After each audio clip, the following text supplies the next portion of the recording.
السلام عليكم ورحمة الله وبركاته. ازيكم من مطبخ دودو؟ يا رب تكونوا بألف صحة وخير وسلام.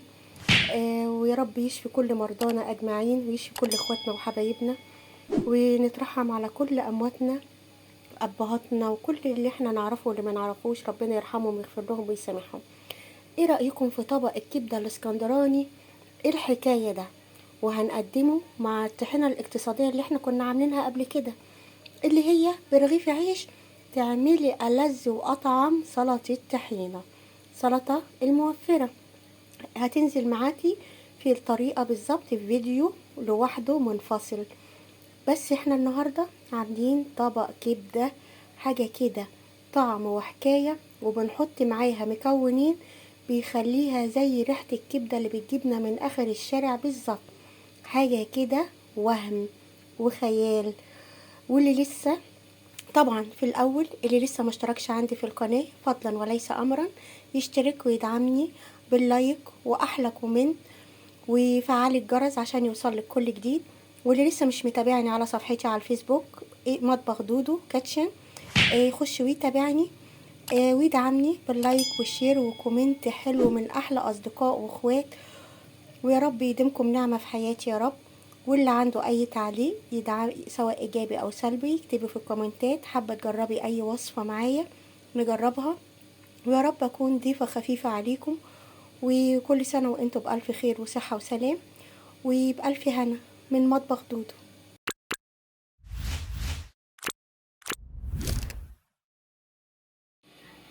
الجو شتاء والدنيا ساقعة وصحيت عايزة تاكلي اي حاجة، تعالي هنعمل مع بعض ألذ طبق كبدة حكاية. اول حاجة جبت الطاسة بتاعتي او الصينية. اول حاجة هحط معلقة سمنة بلدي محترمة كده واخليها تسيح كده زي ما حضرتك شايفة.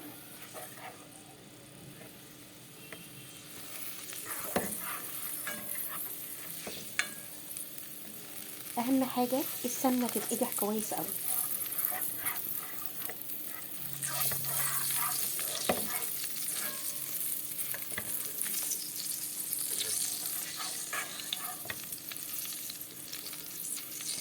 وبعد كده عندي مكعبات اللية، ودي اللي بتدي الطعم والريحة اللي هي بتاعت المحلات.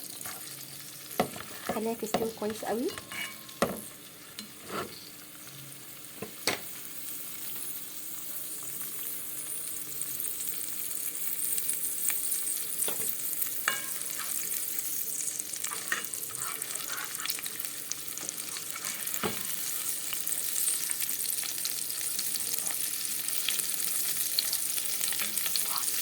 طبعا مع التقليب المستمر عشان ما تتحرقش. عايزه اقولك الريحه بتاعتها مع السمنه البلدي حكايه، تجيب ريح كده من الشقه للتانيه وتجيبك من اخر الشارع.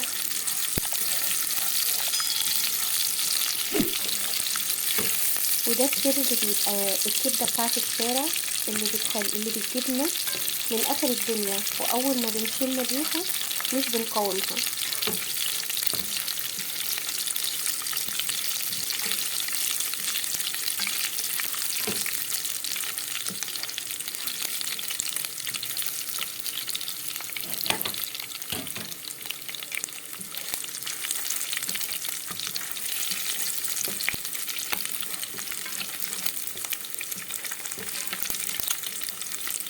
زي ما حضرتك شايفه كده قربت تدخل في السوا.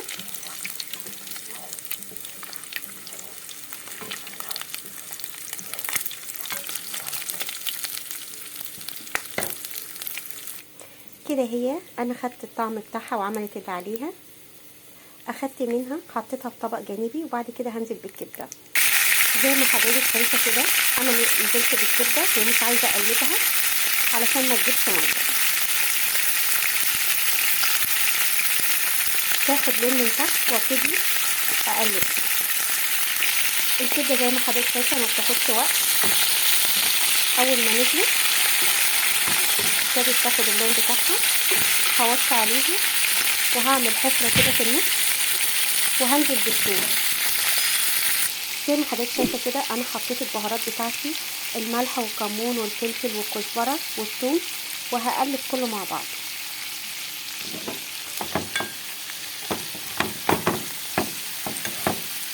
عايزه اقولك الريحه طالعه حاجه كده خيال.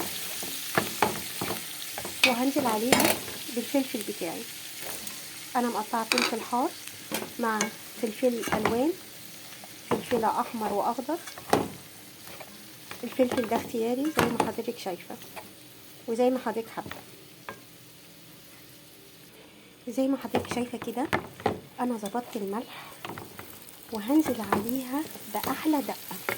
الدقه عباره عن ثوم وفلفل احمر وكمون وخل وكل اللي حضرتك حباه وكزبره.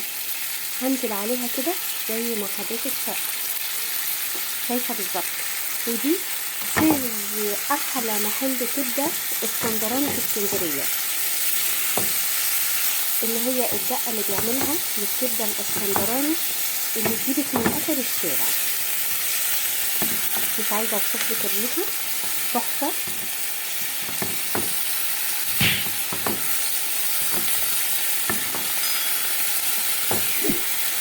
انا بس يا دوبك الفلفل يدبل، مش عايزاه يتهري، ومش عايزه الكبده بتاعتنا تنشف. انا بس كده خلاص. عايزه اقولك ريحتها حكايه، والطعم مفيش احلى من كده. صدقيني مش قادره اقاوم ريحتها. خدت حته منها وهم. والله يا جماعه ريحتها وهم وطعمها تحفه. انضف كتير من اي كبده ممكن تجيبيها في الشارع، يمكن انت مضمونه وعارفه انت عاملاها ازاي.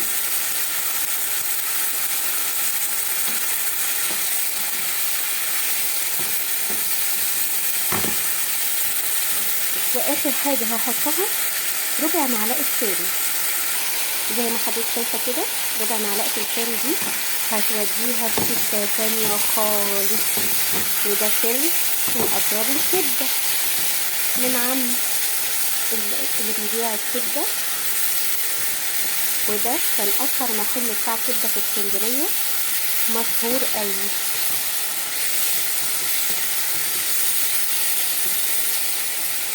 وكده الكبده بتاعتنا بقت تمام. تعالوا بقى شوفوا هنقدم الجمال والعشوة او غدوة زي ما حضرتك حابة قدميها. اعذروني لو في لخبطة في اي كلام، فعلا انا تعبانة. ادعولي.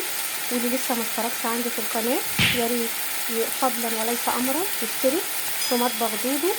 واللي لسه ما دخلش على الصفحة بتاعتي على الفيسبوك مطبخ دودو يتفضل يخش ويشترك ويدعمني باحلى لايك واحلى شير واحلى كومنت من احلى اصحاب واخوات.